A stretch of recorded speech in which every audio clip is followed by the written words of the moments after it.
pelo WhatsApp, pelo Instagram e tal. E a proposta maior é o Ayurveda, sabe? De sair de Caruaru, preparei o material com todo carinho, de uma forma que pudesse alcançar a todos, né? Porque é um tema bem complexo para quem vai estudar, mas a gente quer o Ayurveda para usar no dia a dia, né? Na nossa vida e na nossa saúde. E partindo do pressuposto de que o objetivo do Ayurveda, assim como de todos os ensinamentos sagrados, porque o Ayurveda ele vem dos Vedas, né? Vedas é um compêndio de ensinamentos de origem indiana e que tem várias temáticas, né? Tem o Vedanta, tem a astrologia védica e tem o Ayurveda. E o Ayurveda parte do pressuposto do seguinte: promover a felicidade de todos os seres humanos. Então, não é um objetivozinho qualquer, não é um objetivozinho fácil, né?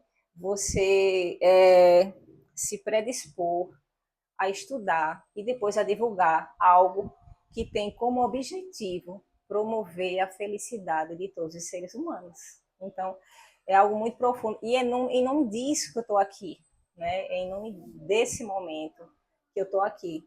Então, eu tinha prometido para mim mesma esse ano, todo convite que eu vou receber, eu vou dizer sim, porque eu já recebi outros convites e eu sempre ficava deixando para depois.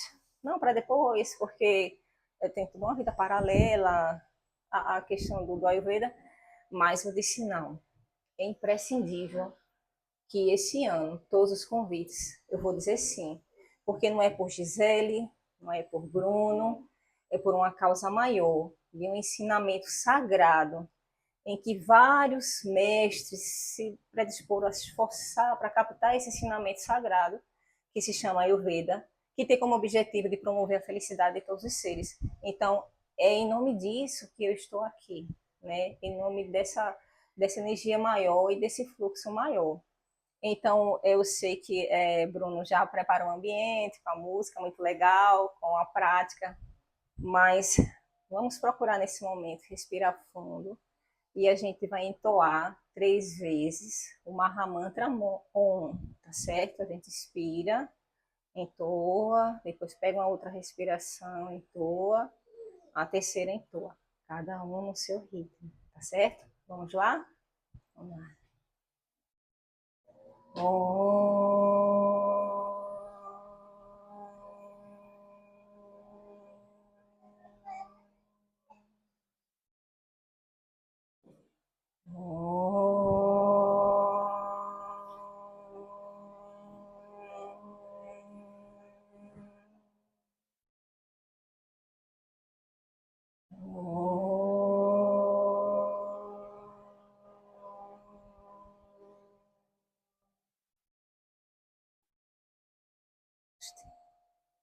Vamos iniciar, né? Entrando nesse padrão vibratório.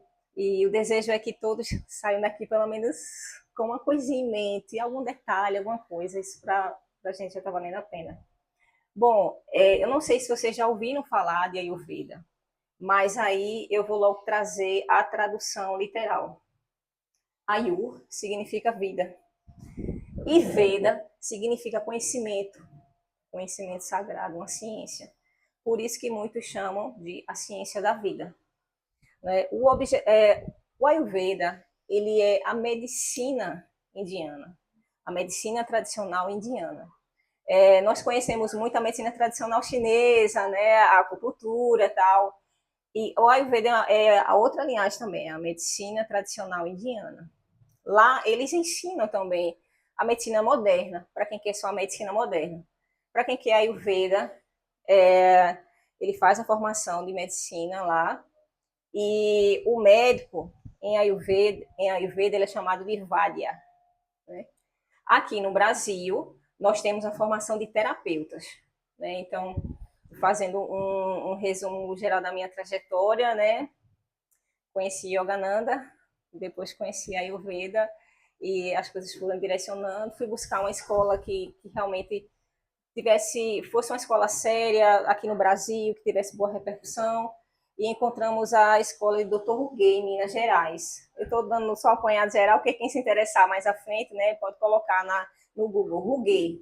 Vai aparecer vários vídeos. Ele é um médico, ele já é um senhor. Ele, para vocês terem ideia, ele tem muita referência em Ayurveda. Ele dá aula de Ayurveda na faculdade de Ayurveda na Índia.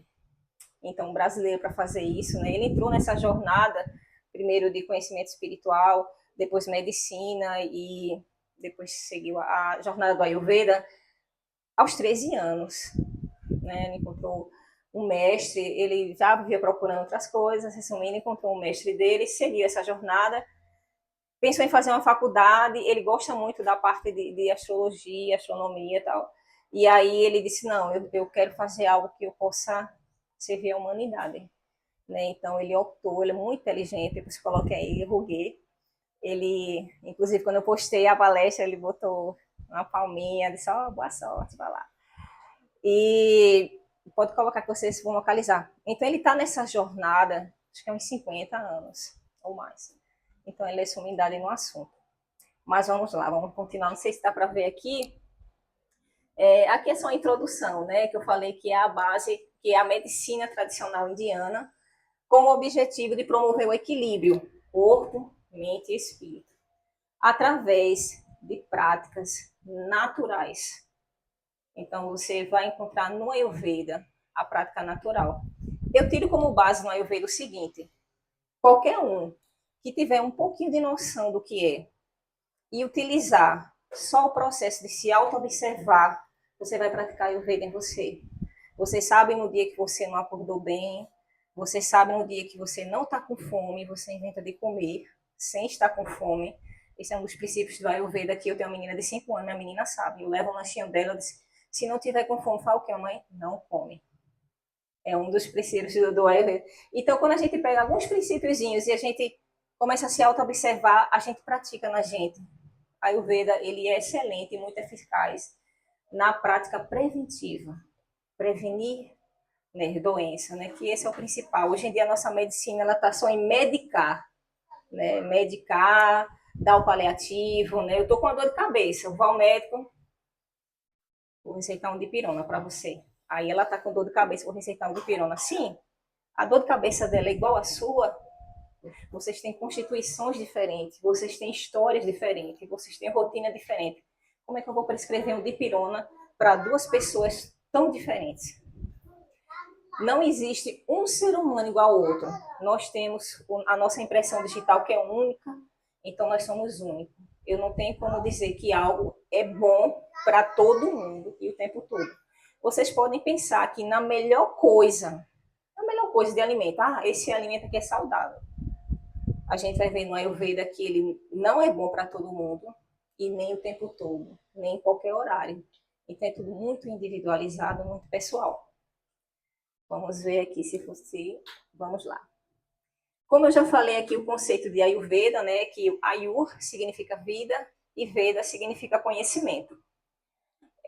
Falei já que é da medicina tradicional indiana, que tem como objetivo promover o equilíbrio mente, corpo e espírito,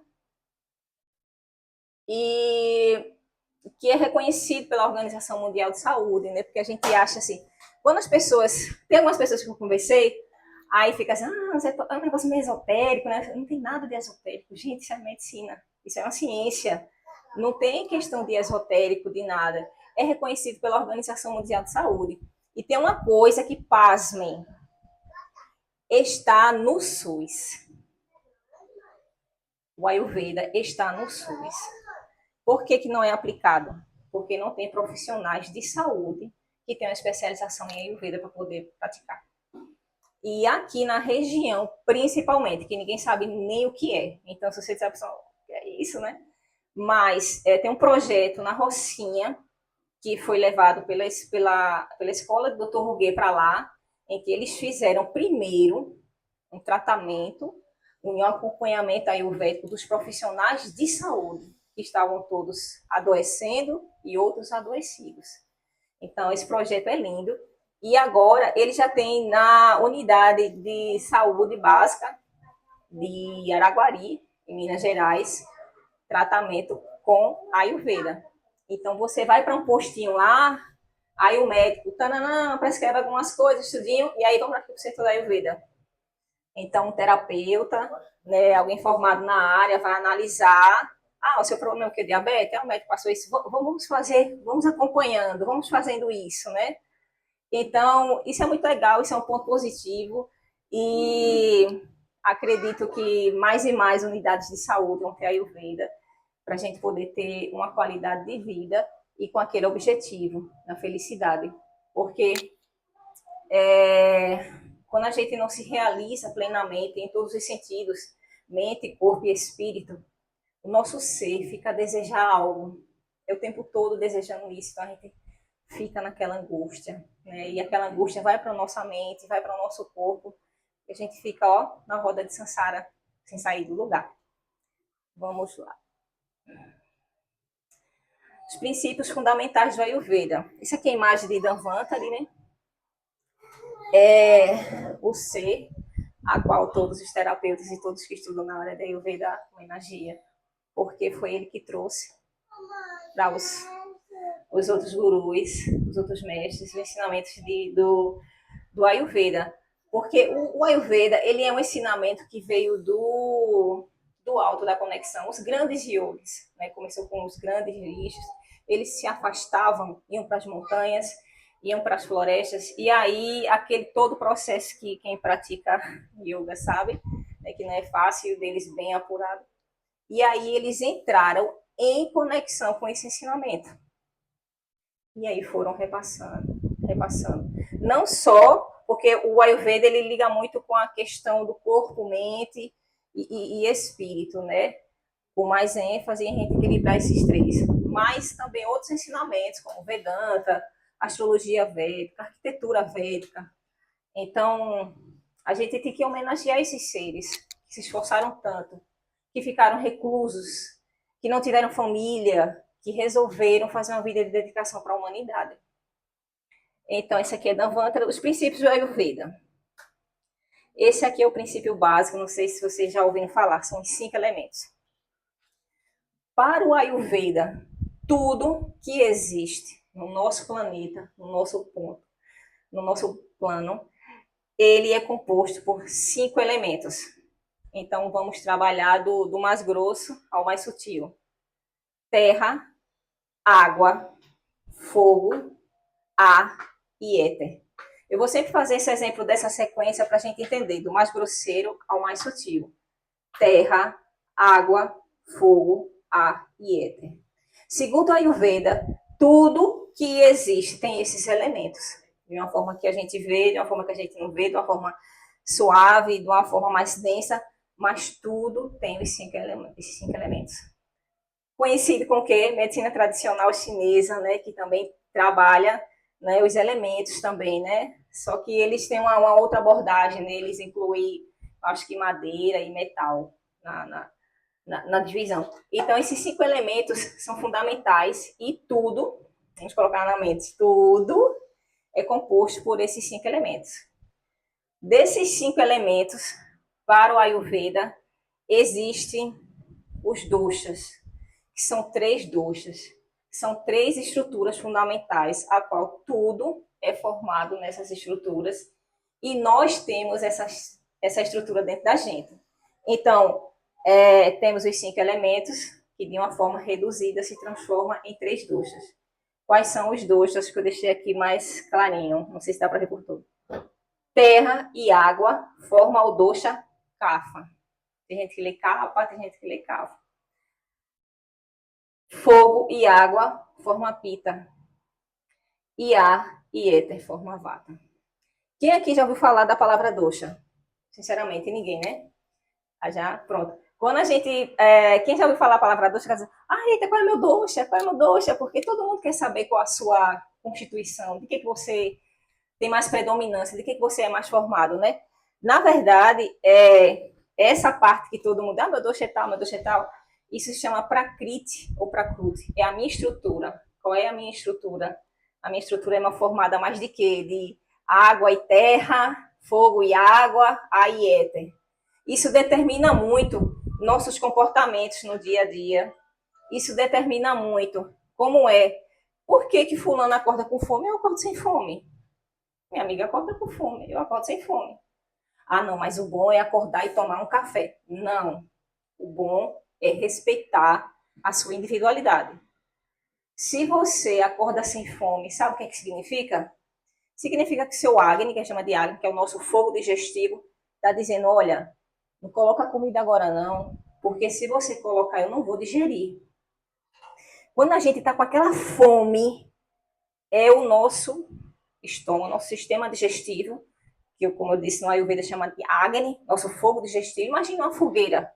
Quando a fogueira está bem, ela diz, pode botar agora, bota madeira que eu vou queimar. Não é isso? Quando esse fogo está bem baixinho, ele diz, não bote nada não, que estou quase me apagando.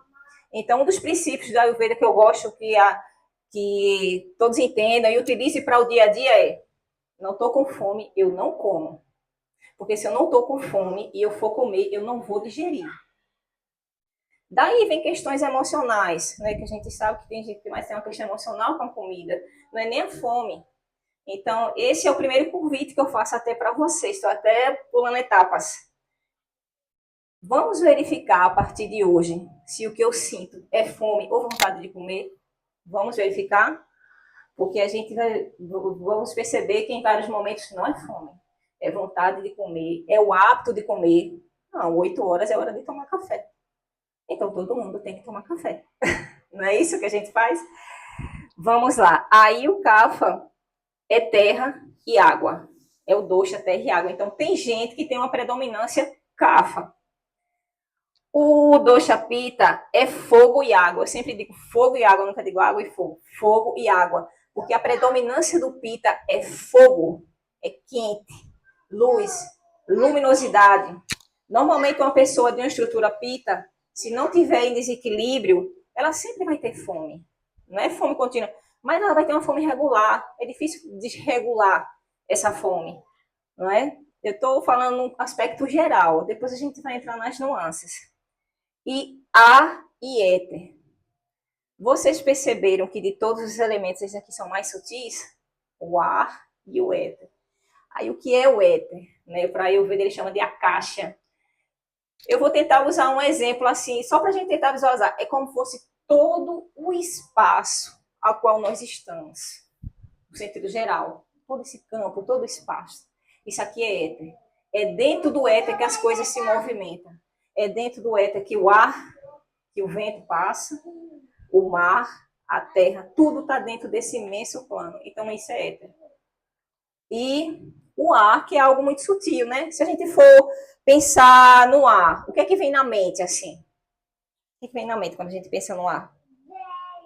Alguma coisa que a gente associe ao ar. Respirar.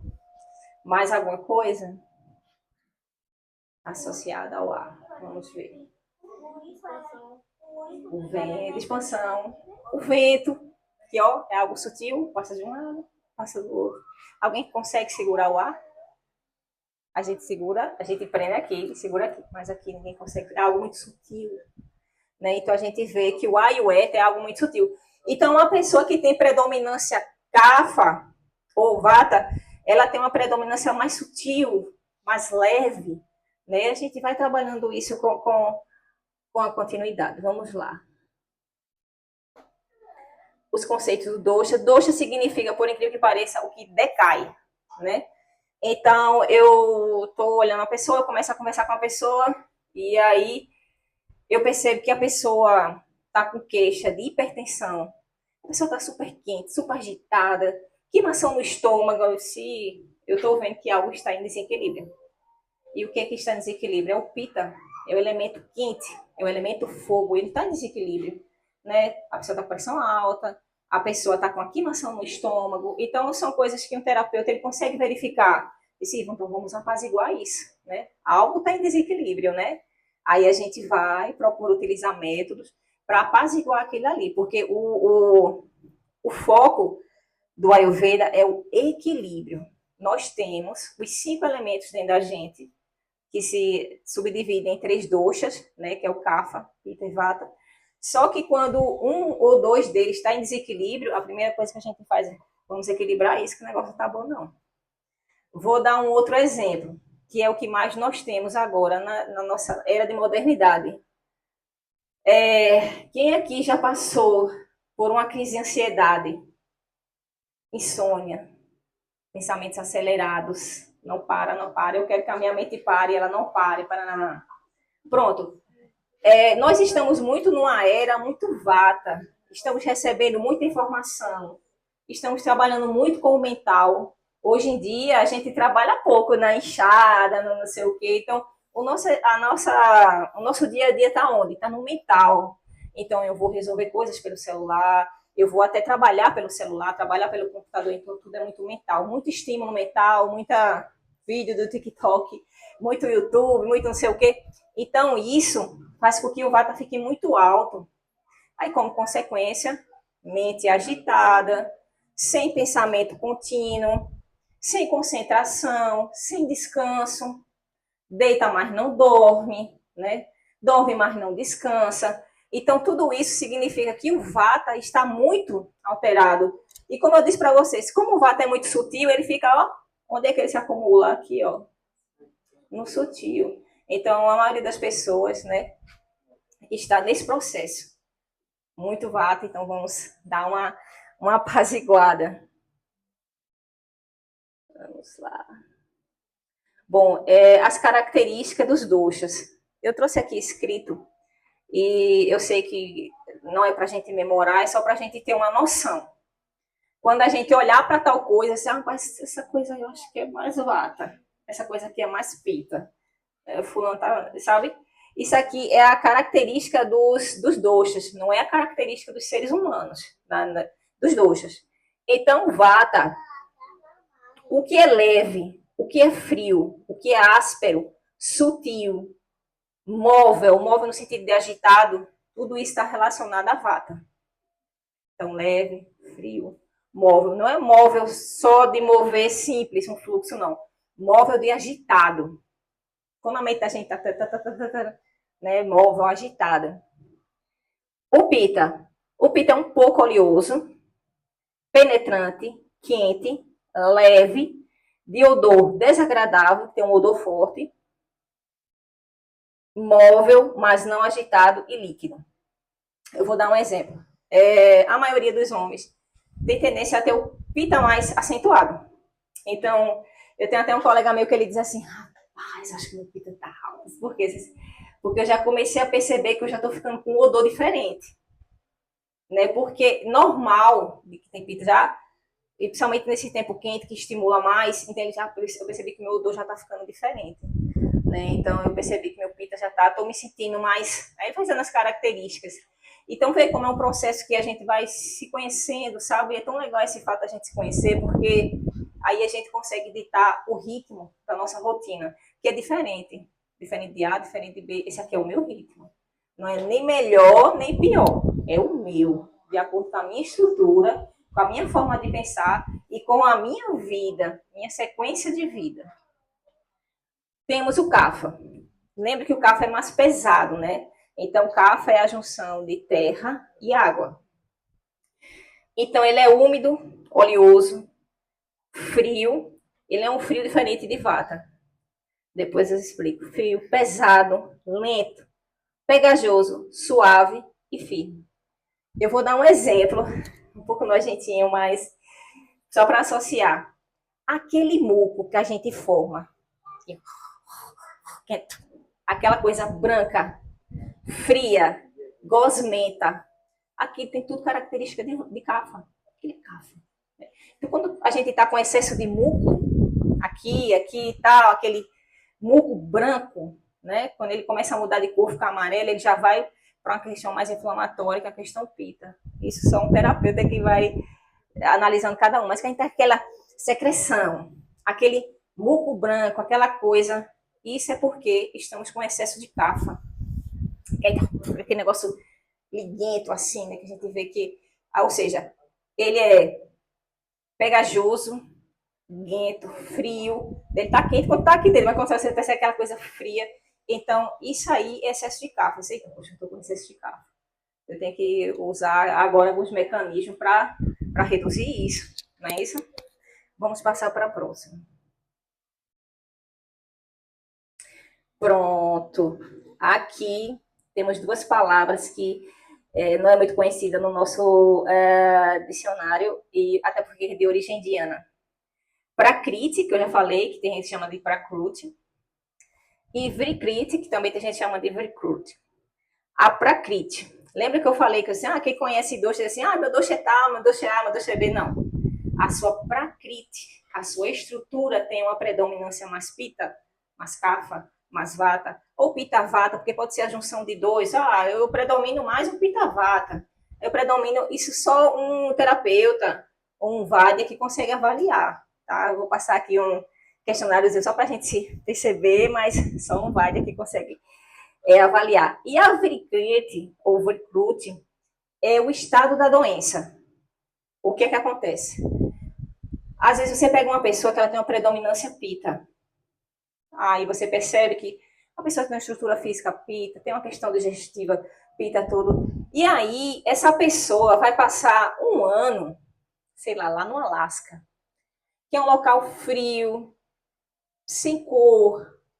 Então essa pessoa automaticamente ela vai começar a ficar deprimida, fria, encolhida, sem ânimo. Ou seja, o pita dela, que também significa fogo, ele baixou. Então, a pessoa que tinha um corpo bem desenhadozinho já está mais fofinho, né? A pessoa que já era bem acelerada já está. O que é que significa? Significa que o ambiente e a alimentação dessa pessoa começou a interferir na estrutura da pessoa. Então, a pessoa que tem uma predominância pita está num ambiente que só proporciona o kapha. Então, a pessoa começa a ter muito muco, a pessoa começa a perder um pouco da luminosidade da pele, ficar mais aquele branco, fica um pouco desanimado, ou seja, ela tá predominando o kapha nela, tá formando muito muco, tá com aquele andar mais pesado, mas a pessoa tem a estrutura pita, que era uma estrutura de nascença. Aí, às vezes, por isso que eu digo, às vezes, o ambiente e a alimentação altera demais a nossa constituição. Se vocês aqui se pararem para se analisar, eita, quando eu tinha 20 anos, como é que eu era? Hoje eu estou com 40, como é que eu sou? Não é só questão da idade, né? Nesse trajeto, eu viajei, pronto, eu vou dar um exemplo meu. Eu passei grande parte da minha vida morando no litoral. Então, eu não tinha doença nenhuma, assim, não tinha nada, nada, nada, nada. E aí, por questões de necessidade, aí o litoral, o clima é o quê? O litoral é um clima quente, mas é um quente úmido. A gente vai aqui para o Agreste, o Agreste é o quente seco, ou então frio seco. Para mim, a estrutura começou. Então, o primeiro mês que eu fui para Caruaru, eu já adoeci. Eu passei um mês, que foi o mês de julho, no apartamento. Então, para quem morava numa casa, foi morar no apartamento, né? E peguei um inverno, que eu não sabia o que era inverno, porque eu morava no litoral, então no litoral não tem inverno, só tem chuva. Tem sol e chuva, não tem inverno, não, porque inverno é frio, né? Não tem frio, é só chuva. Então, eu fiquei super inchada, com muito muco, desanimada, sem vida, ou seja, o meu kapha aumentou. Aí quem entende de Ayurveda, que olhava para mim, dizia assim, eu tenho estrutura kapha. E não era o ambiente em qual eu estava, né? O ambiente a qual eu estava. Então, Dr. Ruguet, ele sempre cita isso, porque lá no Astra dele em Minas também é uma clínica, é a unidade de escola e clínica. Aí ele diz assim, às vezes eu pego uma senhora tal, que ela chega toda cheia de problemas, reclamando de articulação, problema digestivo, excesso de muco, depressiva tal, e a gente faz o Panchakarma. O Panchakarma é um processo, né, que só serve para ser feito em clínica, e tem que ter um médico, né, porque ele é um pouco evasivo, mas ele é todo natural. Eu já passei, estou viva, ótimo, então super indico. E as pessoas pagam caro para fazer um Panchakarma lá, né? Na época que eu fui, não, 2024, uma semana é 10 mil, entre 10 a 12 mil uma semana. Normalmente o Panchakarma dura 3 semanas, então é em Minas. Se você quiser, eu posso depois repassar direitinho e orientar até para dar uma pesquisada, para a pessoa sentir. E aí ele diz, e aí eles fazem o processo do Panchakarma E aí, quando termina o pão de carro, tá aquela mulher toda luminosa, toda cheia. Chegar em casa, já decidi, viu? Maria vai fazer isso, não sei o que, não sei o que. Toda tomando decisão, toda cheia de ânimo. O que foi que ele fez? Ele tirou o excesso de cafa, que estava num local que não estava legal, né? Pra gente não associar que cafa é coisa ruim, não é isso. E aí essa pessoa ficou com ânimo, ela ficou com energia, ela retomou a estrutura dela normal, né? Então, só para dar um exemplo do que a gente falou, que é a prakriti, que é a nossa estrutura. A vrikriti é a doença, né? O estado da doença, como se instala. Aí, como eu te disse, ela estava com várias coisas, que a vrikriti dela era um acúmulo de kapha, ou seja, o kapha acumulou no organismo dela. Aí, o que foi que aconteceu? A partir do momento que ele foi retirado, ela ficou na estrutura dela, no que é a essência física dela, né? Só um minutinho, como é que tá o horário aí pra gente ver? Que hora é essa? Ah, outra coisa. Já? Gente, vamos lá. O que é mais importante identificar numa pessoa? Não é a prakriti em si. O que, que a gente faz? Quando a gente atende alguém, a primeira coisa que eu vou ver é o que está em desequilíbrio. Então, quando uma pessoa vem, a gente diz assim, qual é a sua queixa? Olha, minha queixa é essa, essa, essa. Aí vamos analisar, vamos. É uma análise bem minuciosa, né? De cabelo a olho, pulso, língua, tudo. Então aí a gente vê. Segura aqui o microfone. Na hora que você estava falando sobre a mistura, pode se tem mistura dos dois, tem mistura dos três? Tem, boa pergunta. Boa pergunta, tem sim. Tem gente que tem a estrutura equilibrada, porque na verdade nós temos os três doshas dentro da gente. Até porque cada um é responsável por uma função.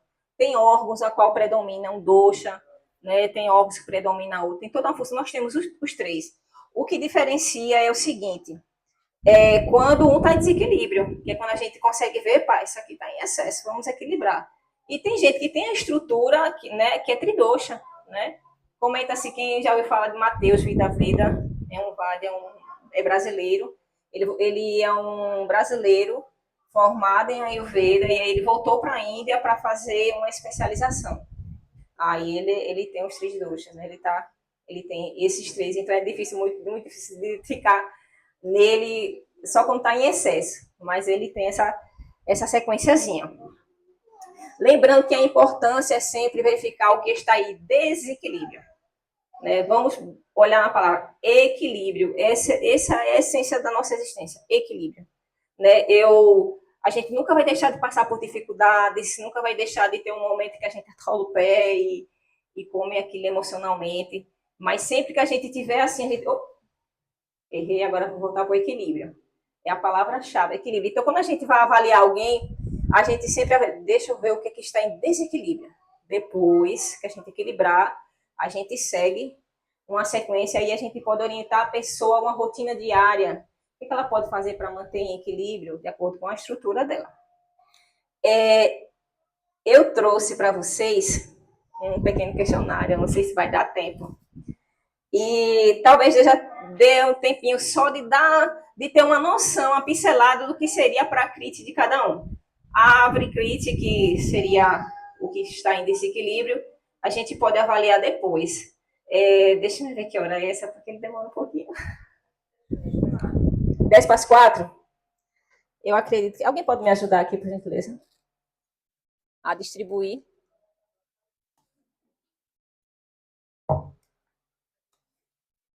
Distribui aí, Bruno, por favor.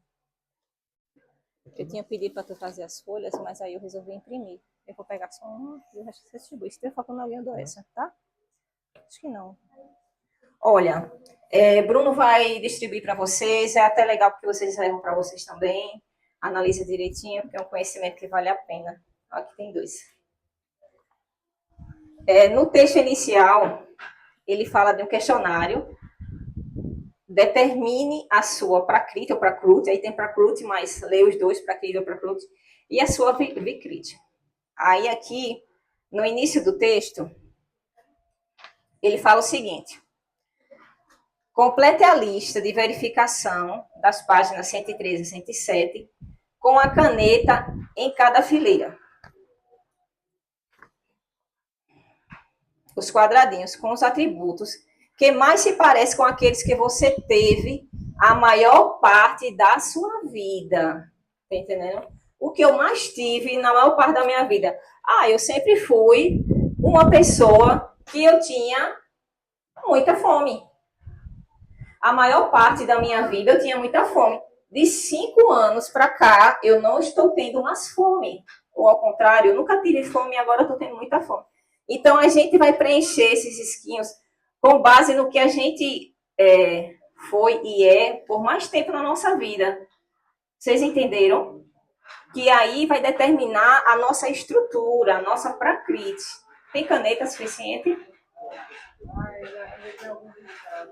Mas tem nada não, é porque já arriscaram bastante esse meu livro. Tem alguém precisando de caneta? Eu tenho 2 canetas aqui. 2 ou mais.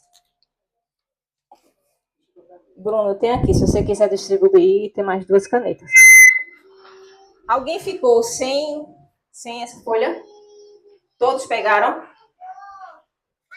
Vamos ver se a gente consegue. Olha, vocês estão vendo aqui que no questionário tem assim, atributo de vata, atributo de pita, atributo de kapha. Nós vamos fazer o seguinte, se tiver mais de uma coisa aí que você se identifique, pode marcar. Tipo assim, vou dar um exemplo aqui, peso. Aí tem assim, atributo de vata, baixo da média, perde peso. Aí tem um atributo de pita, né? Peso médio, preocupações em manter o peso correto. E atributos de kapha, pesado e ganha peso com facilidade. Se você se identifica com mais de uma frasezinha dessa, pode marcar, mesmo sendo kapha, pita ou vata, mesmo sendo 2 de um, de outro, vocês podem ir riscando os quadradinhos. Vocês entenderam? Porque aí, ao final de tudo, a gente vai fazer uma soma. Quantos quadradinhos riscados em vata, quantos quadradinhos riscados em pita, quantos quadradinhos riscados em kapha. Vamos à dúvida do colega. Eu quero uma folha. Você quer uma folha dessa? Eu vou lhe dar a minha. Tome a minha. Que eu trouxe o livro aqui. Tá. Eu vou tomar uma água. Qualquer dúvida, vocês podem perguntar. Eu vou passando algumas orientações rapidamente. Essa primeira parte é só sobre a estrutura física, né? Vocês veem que tem como é meu corpo, como é meu rosto, meus olhos, e aí tem algumas características específicas. Tipo assim, uma pessoa que tem um olho mais pita. Um olho mais pita, normalmente ele é um olho mais claro. E isso não significa que a pessoa que tem um olho preto não tem um olho pita. Significa o seguinte, vamos supor, eu tenho uma família que todo mundo tem os olhos pretos. Meus olhos são pretos, mas meus olhos são mais claros e luminosos do que de alguns da minha família. Ou seja, da mesma cor, né? Assim, da mesma linhagem, mas mais claro. Então, numa forma geral também, quem tem os olhos claros, verdes, azuis, normalmente são olhos mais pitas, né? Quem tem tendência a ter irritabilidade, sensibilidade nos olhos também, para variar, também tem tendência a ter os olhos mais pita. Vamos aos olhos kapha. Olha, não sei se vocês já viram algumas imagens indianas, com aqueles olhos grandes, arredondados, amendoados, com aqueles cílios, né? Normalmente são olhos com mais características kapha. Né? Eles são mais arredondados, têm os cílios mais desenhados. Os olhos vatas, eles são olhos mais pequenos, assim, ó, mas normalmente são olhos vatas. Não é uma regra específica, prego batido e ponta virada, sabe? São nuances. Deixa eu ver mais alguma coisa.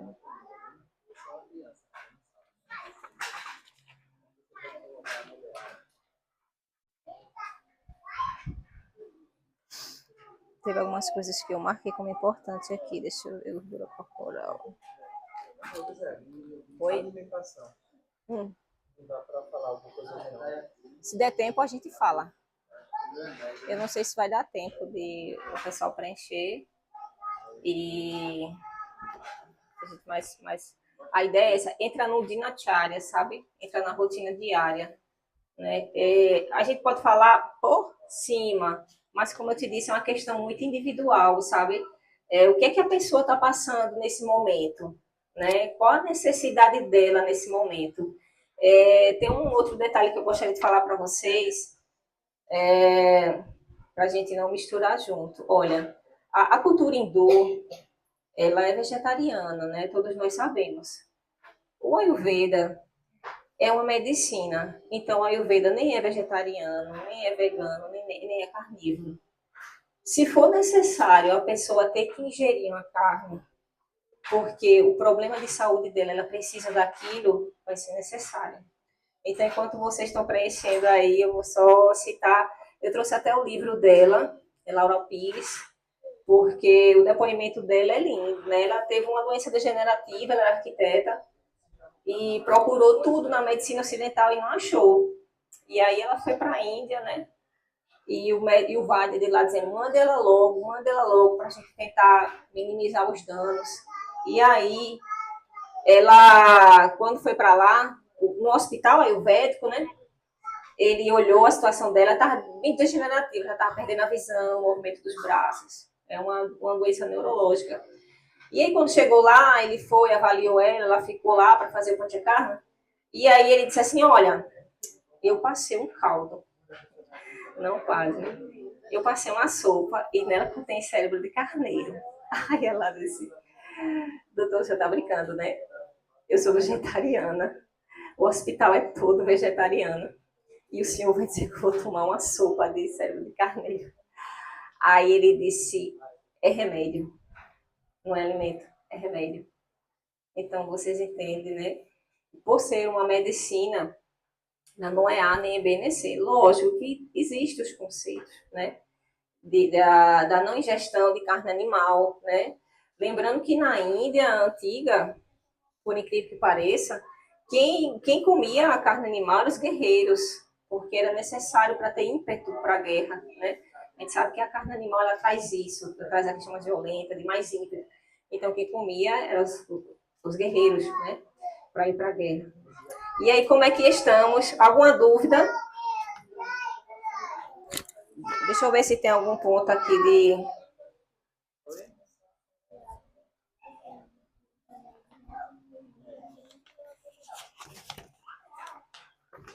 Podem marcar mais de um, tá bem? Tudo tranquilo.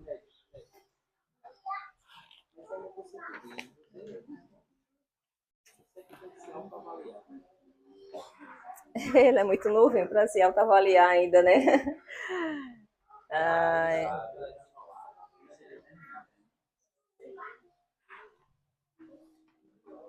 Gente, não sei se vocês chegaram no item dos sonhos. Aí lembrando para a gente separar o que é que a gente normalmente acontecia com a gente e o que é que ultimamente, há um tempo de um período para cá, está acontecendo. Porque a questão dos sonhos é muito relativa. Vamos supor, eu desde de criança eu sempre sonhava correndo, alguém correndo atrás de mim, correndo. Aí quando eu cresci, eu tenho alguns sonhos parecidos com eu já tive outros. Mas talvez esses sonhos que eu tive agora já tenham a ver com a minha questão mental e não com a minha prakriti, não com a minha estrutura em si. Então, quando vocês forem ver, vocês veem que normalmente vocês sonhavam mais antes, tal, para não misturar. Geralmente, quando a pessoa não sonha muito, não tem graça. Olha, você não tem vários estados, né? Primeiro, talvez você tenha entrado num sono profundo, né? Que é aquele sono sem sonhos. Ou talvez tenha aqueles sonhozinhos, porque o sonho tem todas nuances, né? Tem aqueles sonhos que são sonhos que assim que você acorda, você pensou em outra coisa e já foi, porque ele é muito fluido. Oi. Ah, o pulso pule, porque o pulso, só o terapeuta que tem que avaliar. Pode pular o pulso.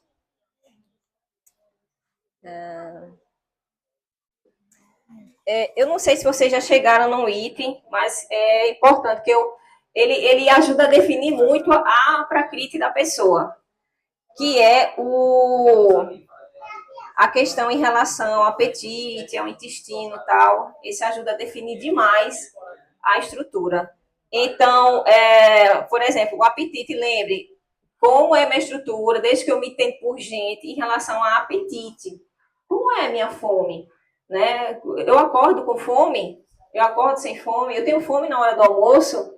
Eu não tenho? Como é que é essa minha sequência ao longo da minha vida, não só nos últimos momentos, porque os últimos momentos pode ser que seja em desequilíbrio. O intestino, aqui tem dizendo atributos de vata, né? Fezes secas, duras e bem pequenas. Olha, isso é quando o vata tá bem alterado. Porque uma pessoa com uma estrutura vata e que ela está se alimentando normal, ela não vai ter isso nesse sentido, né? Normalmente, os vatas têm pouco bolo fecal. Mas por quê? Eles naturalmente comem pouco ou comem uma comida leve e tal, e tem pouco bolo fecal, né? Tem essa situação também. Quando o vata tem uma prisão de ventre, é mais por um ressecamento interno. E às vezes tem ligação com oscilações de temperamento, oscilações de uma situação emocional que o vata esteja passando, né? Aí acontece isso. O pita, quando tem uma prisão de ventre, é porque ele está quente por dentro. Né? Quem tem uma predominância pita, às vezes está tão aquecido por dentro que resseca as fezes. Então não é exatamente o que ele comeu, mas é porque ele está quente por dentro, então ele ressecou as fezes. O Kapha, quando ele tem um problema de prisão de ventre, é porque uma pessoa com a predominância de estrutura Kapha, ela já tem o metabolismo mais lento. Então tem dificuldade para perder peso, tem facilidade para ganhar, né? Qualquer coisinha já dá uma prisão de ventre, porque o metabolismo ele já é um pouco mais lento. Então tem essas nuances, às vezes, a prisão de ventre é um tema só. Mas, dependendo da predominância da estrutura da pessoa, cada uma tem uma temática. A gente pode esperar quanto tempo para terminar esse questionário? Que hora é essa?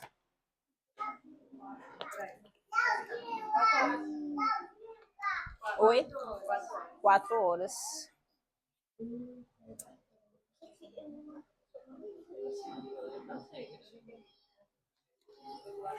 Gente, eu vou passar... Quer tirar uma dúvida?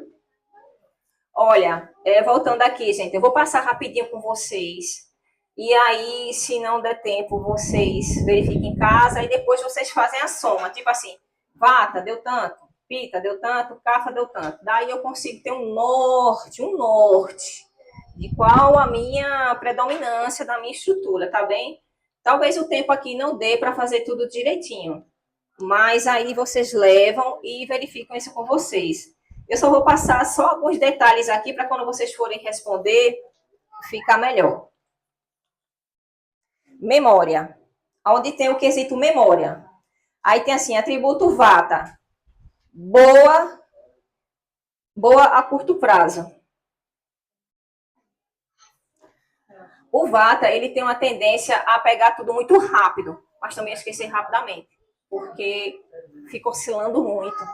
Sabe? Então é aquela pessoa que é super ágil, super rápida, pegou várias coisas, daqui a pouco já esqueceu. Né? Já a pessoa com predominância kapha, não. Ela pega no ritmo dela. Mas também quando ela pega, o pessoal associa muito a kapha a Ganesha.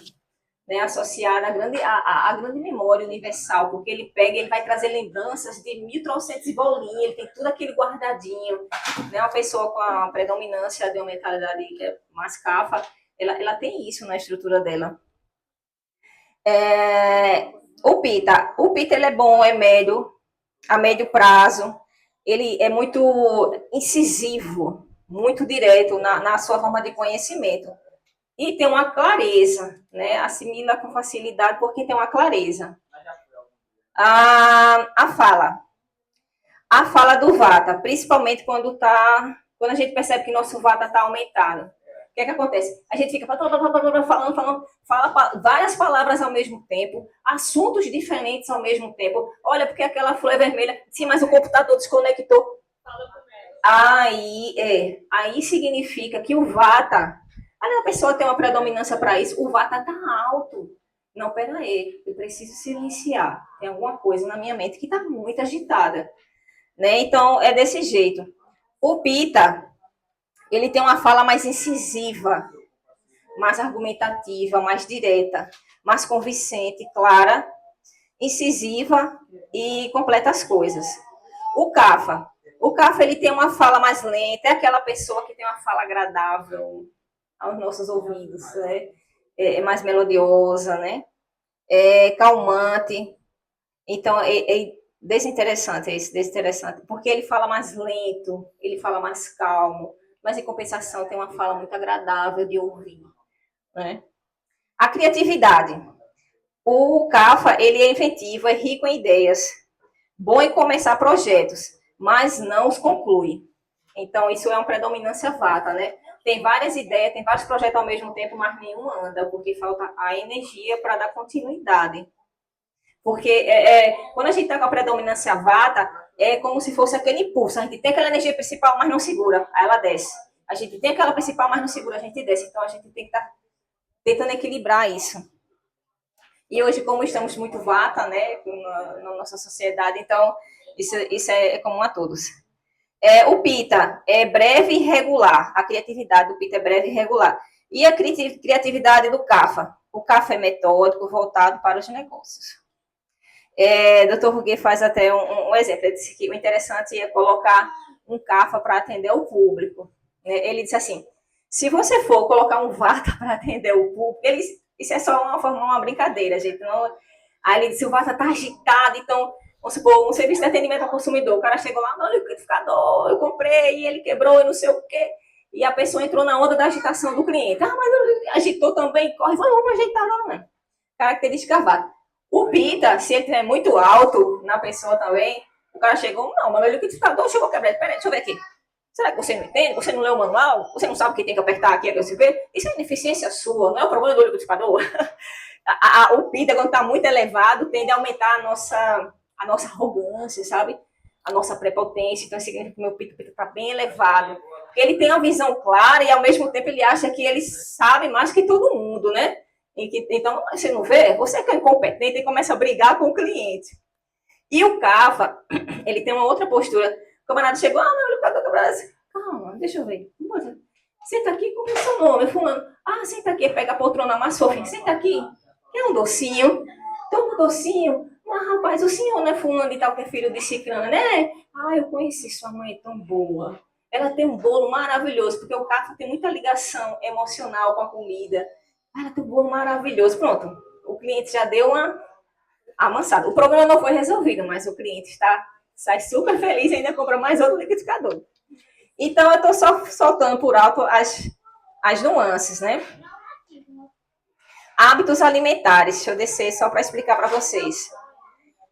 O hábito alimentar do Vata, ele, quando está em excesso, sabe, gente? Isso é tudo contato desregulado.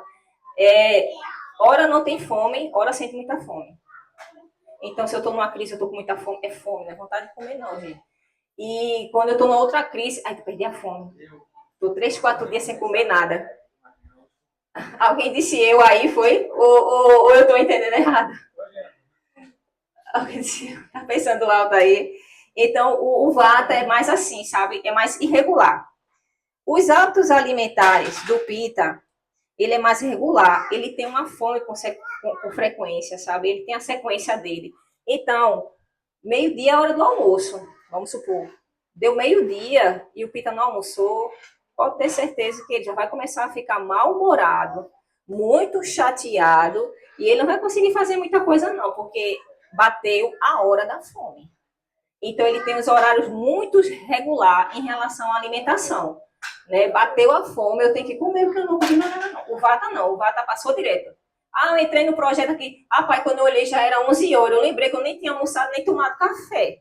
O Vata tem muito isso, está empolgado com alguma coisa, passou a hora da refeição, nem percebe. O Pita, ele não consegue passar a hora da refeição, porque quando ele passa, ele sente e muito. E o Cafa? Em relação aos hábitos alimentares, viu, gente? O Cafa come em grande quantidade, mas pode passar longos períodos sem comer entre as refeições. Um ponto mais principal do Cafa primeiro, tem uma ligação emocional com a comida, né? Com o docinho, com o gostosinho. Então, a alimentação para o Cafa lembra afeto. Ah, é a comida que a vovó fez. Ah, é aquele bolo que minha irmã maravilhosa. Isso me lembra não sei o quê. Né? Isso é muito Cafa, né? Ele tem uma ligação emocional com a alimentação, né? Então, ele come mais por ligação emocional do que por uma fome contundente, igual o Pita. Bom, gente, conseguimos terminar. Deu para terminar. Vocês viram a pontuação de vocês em algumas coisas. Podemos ver quem já terminou aqui, só para a gente. E aí, qual foi a sua pontuação? Pita 23 e Vata 20. E Cafa? Cafa, Não contou Cafa, não? 8. Ok. As suas conseguiu terminar? Sim, Vata. Vata 16. E Pita 14. Cafa 8. E Cafa 8. Tá. Quem conseguiu mais terminar aqui, gente? Não, mas tá tudo bem. Ó, vamos fazer o seguinte. Vamos pegar esse questionário, levar para casa, avaliar direitinho para não misturar a nossa estrutura com o nosso, né, com um doxa que esteja em alta agora, né? Vocês levam, avaliam direitinho e guardam para vocês, né? Se quiserem mais pesquisa, eu vou deixar meu contato aqui.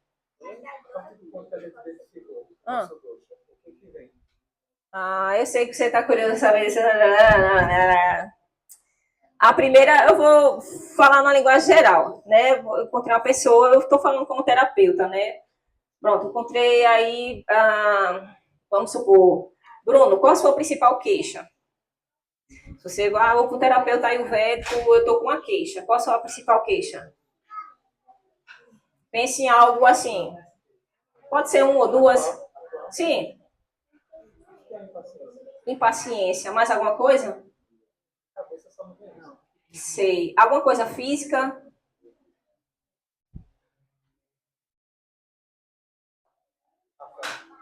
Fome. Vamos lá. Eu nem avaliei qual é a estrutura dele, porque para eu avaliar a estrutura dele tem vários fatores. Ele disse para mim, né? Mas eu gosto quando eu avalio.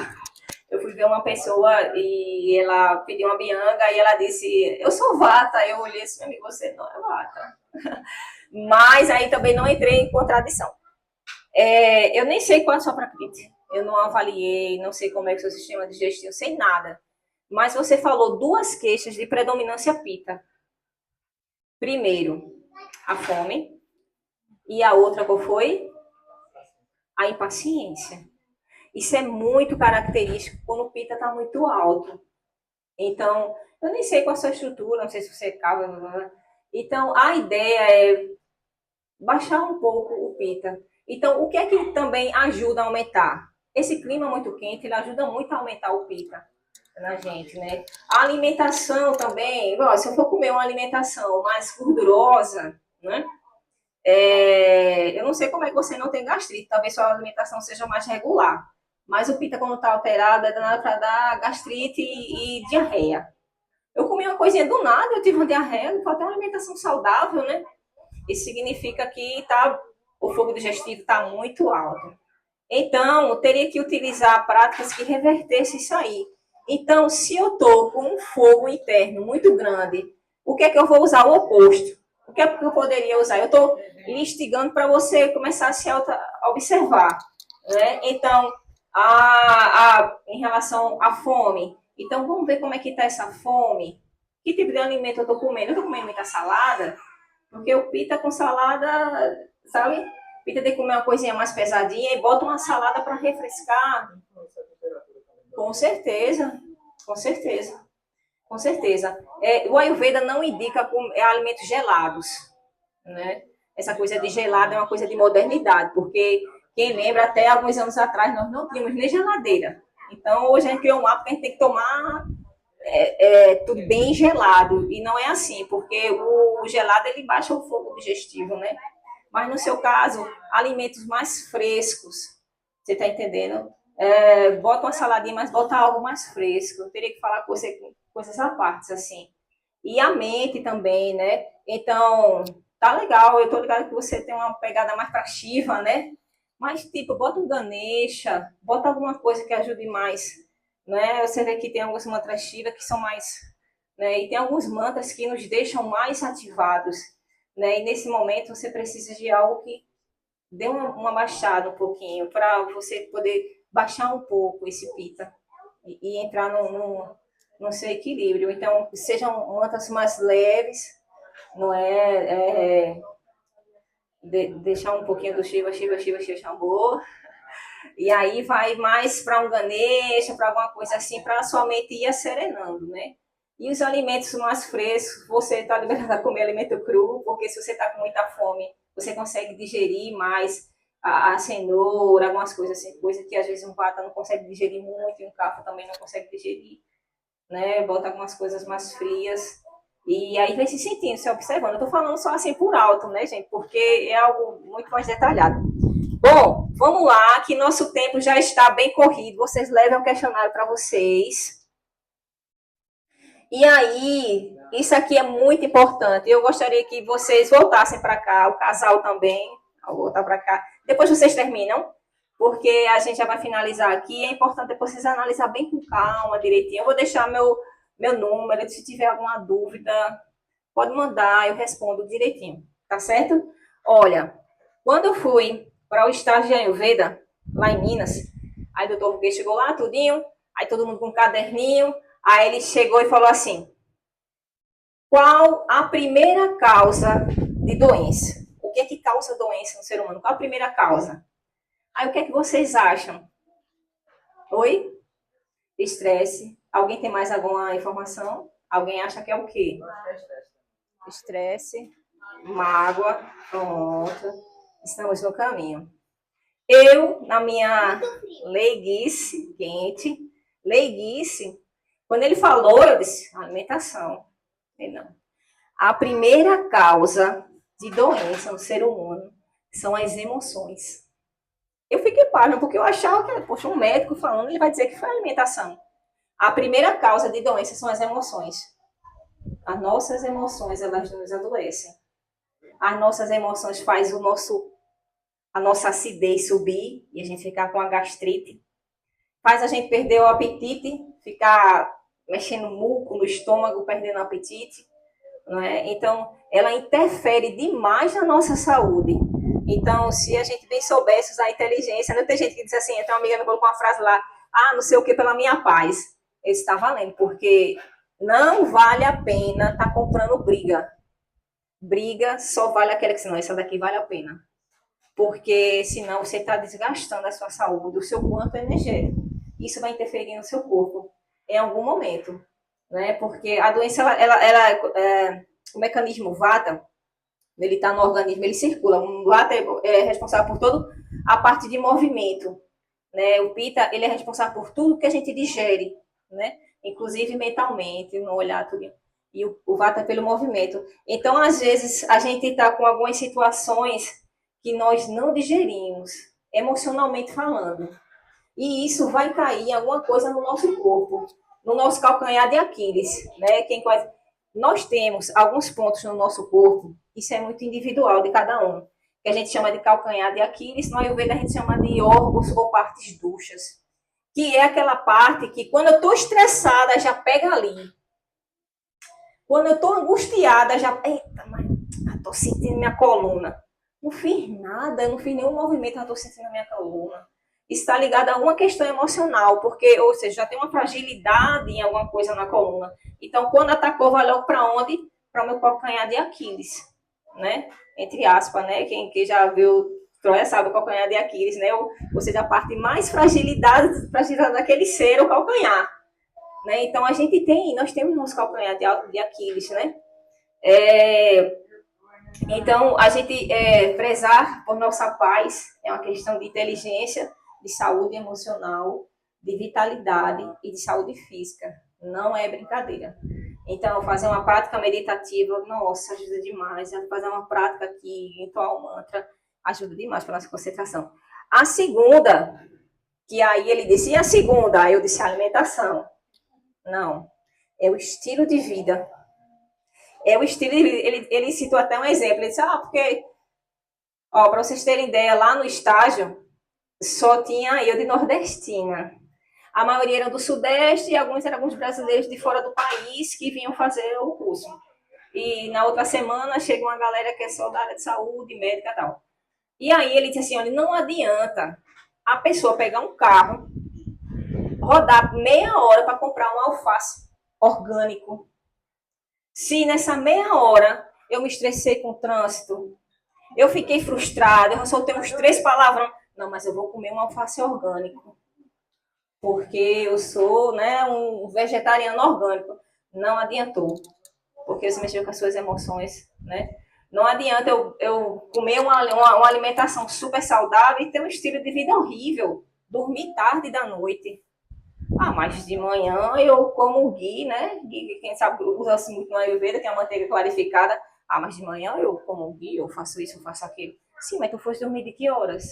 De 11 horas. É o teu estilo de vida, tu tá acordando de 11. Então ele interfere mais do que a alimentação. Na sequência, emoções, então vamos cuidar das nossas emoções, estilo de vida. Aí no terceiro é que vem a alimentação. No terceiro, né? Se eu fosse atender a alguém aqui, como é muito individualizado, né? Aí eu vou falar algo específico para colega, específico para o colega. Mas, numa forma geral, primeiro, né, o que é natural, acho que nós já sabemos disso, né? O que a gente descasca e não o que a gente desembala. E o segundo, que se usa muito no Ayurveda, eu não vou poder me aprofundar nisso, como é que eu posso usar uma palavra? Eu não vou falar sobre... A Ayurveda fala muito sobre 5 sabores. Mas, no geral, aquele prato mais colorido, no qual eu posso ter de tudo um pouco. Porque eu sei que tem muita gente que fala, é porque a dieta carnívora, aí é porque a vegetariana, é porque a não sei o quê. Mas se você puder ter de tudo um pouco, de uma forma equilibrada, lembra da palavra equilíbrio. Então, se eu puder ter ali os sabores, isso mesmo. Se eu puder ter os sabores, o doce, né, que seria o arroz, né? Se eu puder ter a parte mais astringente daquela saladinha, né, um pouco de cada coisa. Um prato mais colorido, isso é a dica que eu daria na visão geral, né? Em alimentação. Nem muito uma coisa, nem muito outra, mas o equilíbrio, né? Depois vem a genética. Existe questão genética, no fulano já nasceu com isso, porque é da mãe, pererê. Às vezes a genética também tem uma questão kármica também, né? Por exemplo, eu tenho um ressecamento nos olhos. Então, quando o pita sobe, quando o ambiente está muito pita, o que acontece? Meu olho fica... Minha menina de 5 anos já está assim. Então, pode ser questão hormonal, pode ser assim, não, minha menina de 5 anos. É uma questão genética. A gente vai dando um paliativo. E ela também, ela é bem pita. Então, o corpo dela é sempre quente, ela tem tendência a ter qualquer inflamaçãozinha de pele, né? O bichinho, pois eu já inflamou tudinho. Isso aqui tem uma predominância pita. Aí a gente vai tentando amenizar as coisas. Então, tem a questão genética. E tem a questão kármica. Né? De repente, aquela criança já nasceu diabética também. Aí, como? Mas os pais não são diabéticos, não tem diabético na família, tem uma questão kármica. Até para isso tem solução. Astrologia védica, né? O astrólogo védico, ele verifica o mapa e aí ele consegue dar direcionamentos para você mitigar ou minimizar essa sua questão kármica, que vai e volta para você, vai bem massa. Então, nada está perdido, nada é prego batido, ponta virada. Para tudo tem um jeito, só basta querer. Então, para as questões kármicas, tem a astrologia védica. Mas vai passar um por um. Alimentação. Como é que estamos no nosso tempo? Bruniana aí, como estamos? Gente, é muita informação. Eu gostaria de passar muita coisa, mas assim, o tempo é curto. E se não ficar muita informação, a pessoa não consegue também assimilar. Então, aqui a gente vai só dos princípios básicos. Eu vou começar a falar rapidinho sobre Dinacharya. Dinacharya significa uma rotina diária, né? Quando a gente atende, a gente passa uma rotina diária mais específica para aquela pessoa, né? Por exemplo, eu tenho uma amiga minha que ela tem uma predominância vata, né? Vata, depois pita, depois cafa na ordem nela lá. E ela está numa fase muito vata, porque ela está com 70 anos, né? Também tem as fases da vida, né? Quando a gente é criancinha, assim, está na fase mais cafa, nós somos mais rechonchudinhos, mas, né? E depois a gente fica numa fase mais pita, né? Que a gente sai para trabalhar, a gente quer, ele é muito mais pita. E depois a gente entra numa fase vata, que é a fase da menopausa, então a gente resseca, perde muito líquido. As mulheres sabem o que é isso, né? Então é a fase mais vata, aí vem a questão mais de alguns ressecamentos, de algumas questões que ficam desregular, né? Então ela está na fase vata, e aí ela fez uma queixa vata. Então eu passei um direcionamento específico para ela. Ela é uma pessoa que já mantém uma alimentação regular, e de acordo com as queixas dela, a gente foi apaziguando isso. Mas de uma forma geral, no geral, segundo a Ayurveda, o geralzão de um dinacharya, de uma rotina diária. Acordei, de preferência cedinho, para a Ayurveda quando o sol estiver nascendo, mas nem sempre dá para acordar quando o sol está nascendo. Então, o mais próximo disso, né? Aí eu acordo, vou ao banheiro, faço as minhas necessidades, raspo a língua. Tem um raspador de língua, eu antes não tinha, aí eu tenho agora, mas assim, aí eu peguei uma colher dessas de inox normal, separei, enrolo ela direitinho e deixo no banheiro. Deixava no banheiro. Aí, de manhã, olha, por quê? O porquê de raspar a língua e o porquê que a escova não funciona. Quando a gente dorme, o nosso estômago, ele está trabalhando ali, tá o processo do vata, ele está eliminando, o nosso corpo está eliminando toxinas. E aí ela sai pela boca. Ela fica aqui na língua. Então, aquela galera que comeu uma comida não muito pesada, uma comida pesada, pode ver, de manhã, olhe sua língua, ela vai sinalizar como você tá. Você tá com aquela borra, tudo, você tá com excesso de ama, tem toxina ali, então vamos raspar. Né? O interessante é, acordou, raspa a língua. Não, não tem um raspador, pega uma colher dessas, normal de sopa, deixa lá embrulhadinho, você acordou e você vai ver o que é que vai sair da sua língua e o odor daquilo ali. Depois, escova os dentes e tal. Tem uma prática no Ayurveda, né, que quando ainda dá para fazer mais tranquilo faz, né, uma forma mais rápida faz, que é a oleação. Segundo o Ayurveda, quando a gente dorme também, o organismo está eliminando toxinas. Essa toxina ela fica na borda da nossa pele. Então, eu acordei, raspei a língua, escovei os dentes. Se eu puder, eu faço uma oleação rápida, né? De preferência, para não errar, óleo de coco ou gergelim, para não errar. Porque aí seria para todo mundo. Dá para todo mundo usar óleo de coco. Aí você faz aquela oleação no rosto, vai nutrir os tecidos, principalmente as mulheres que estão entrando já na fase da pré-menopausa, tá? Vai nutrir os tecidos, você faz aquela oleação no rosto. Se puder, faz no cabelo. Se for sair, não faz no cabelo. Tira um dia na semana para fazer aquela oleação com massagem. Faz no corpo. Ah, isso partindo do pressuposto que eu acordei cedo, né? Aí eu vou faço uma prática. Tem alguém que faz uma meditação, tem alguém que faz uns alongamentos, tem alguém que faz um tai chi chuan. Eu fiz aquela práticazinha, tudinho. Vou e tomo meu banho. Eu suei, né? Eu vou e tomo meu banho. Então, o porquê do óleo da oleação? Segundo a Ayurveda, as toxinas elas são movíveis ou solúveis a óleo. Então, todas as terapias ayurvédicas têm óleo medicado de vários tipos. Então, esse processo de oleação, além de ajudar você a eliminar algumas toxinas, se depois da oleação você faz alguma prática, toma um banho, ele também vai ajudar a nutrir os tecidos mais profundos. Então, é interessante. Ah, não dá para fazer todo dia? Tira um dia na semana. E aí vai vendo, cada um vai adaptando, né? O ideal é cada um adaptar de acordo com as suas necessidades.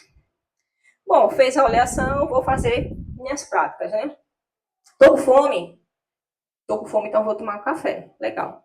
Não tô com fome, então não vou tomar café. Né? Tá mais ou menos.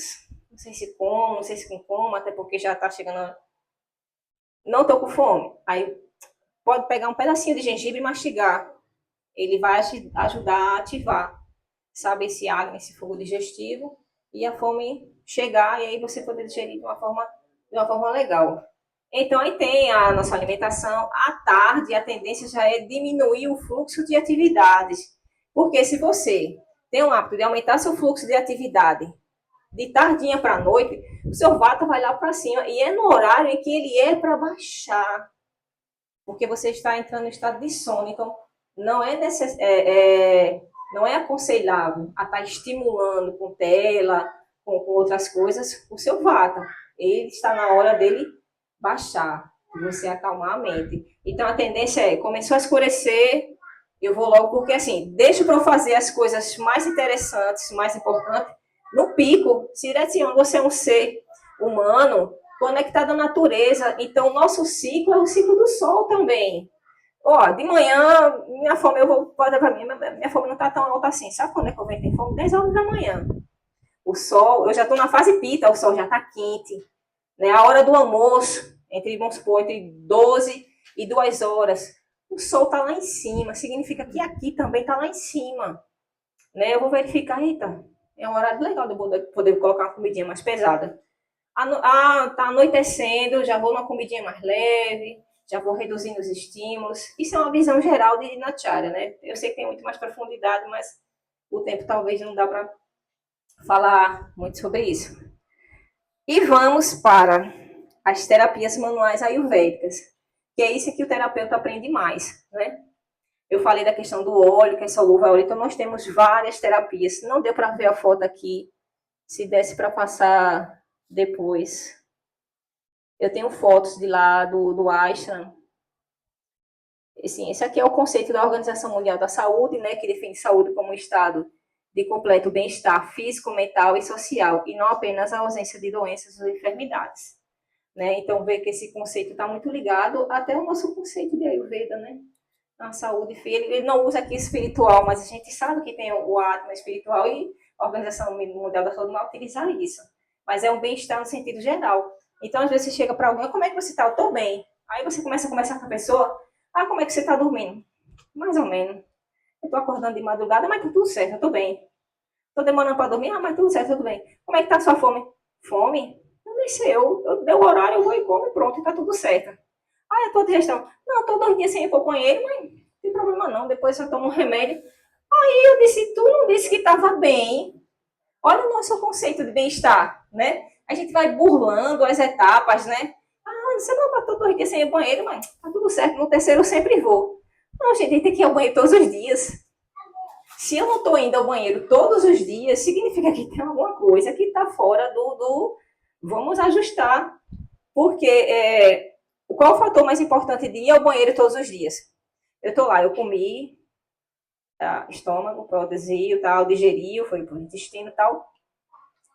E aí aquelas fezes não saíram. O que acontece? Chega um momento que o intestino grosso, os intestinos eles já absorveram os nutrientes. Ali ficou só o bolo fecal, só o que não serve. Mas ele não saiu. Aí o que o intestino faz? Começa a absorver o bolo fecal. E aquilo vai para a corrente sanguínea. Então, daqui a pouco eu estou com algum problema. E se transforma em toxinas, que a gente no Ayurveda chama de ama. Aquilo daqui a pouco vai estourar em alguma parte do seu corpo. A inflamação no cotovelo, é um problema de pele, tá entendendo? É um problema de estômago, de intestino. Então, é interessante ir ao banheiro todos os dias. Isso é muito importante, faz parte da nossa saúde, segundo a Ayurveda. É essencial. Se eu não estou indo ao banheiro todos os dias, então eu vou fazer alguma coisa para ir, porque a minha saúde depende disso. Eu ia falar com vocês sobre algumas práticas do Ayurveda, porque eu não sei se vai dar tempo.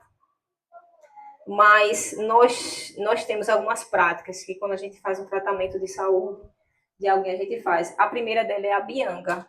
A Bianca parece com a massagem, só que é uma oleação, com óleo morno.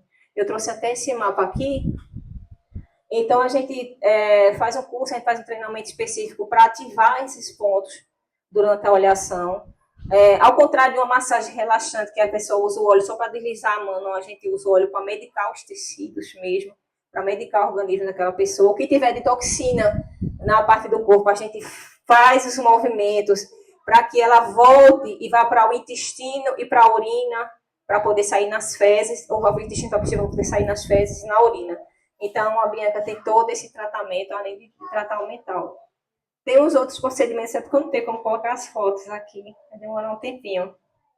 Tem um outro que é feito com o Gashana, ele é feito com sal grosso, ervas depurativas do fígado, ou ervas refrescantes, e o óleo, né? Então, a gente fosse uma esfoliação, né? Então, isso faz com que ative o Agni da pessoa, a pessoa fique mais disposta, tira as impurezas do fígado. Então, é uma sequência de procedimentos. Eu não tenho como falar de todos, porque não dá tempo, é muito cansativo. mas em um outro momento podemos conversar assim, quem sabe a gente faz algo online e aí a gente trabalha mais a questão da rotina diária e dos procedimentos. E é isso, agradeço de coração a vocês. Gostaria que vocês levassem alguns princípios para vocês. Sim, Bruno depois posta, né, Bruno? Eu montei um Instagram recentemente chamado Atma, porque Atma é Equilíbrio, que é o espaço que nós vamos juntar lá em Caruaru, se Deus quiser, para fazer os tratamentos terapêuticos ayurvédicos. Então é uma coisa. E tem o meu também, pode mandar, o meu é fechado, mas pode mandar, o meu é Gisele Tatiana, tá entendendo? Com TH, depois o Bruno posta aí.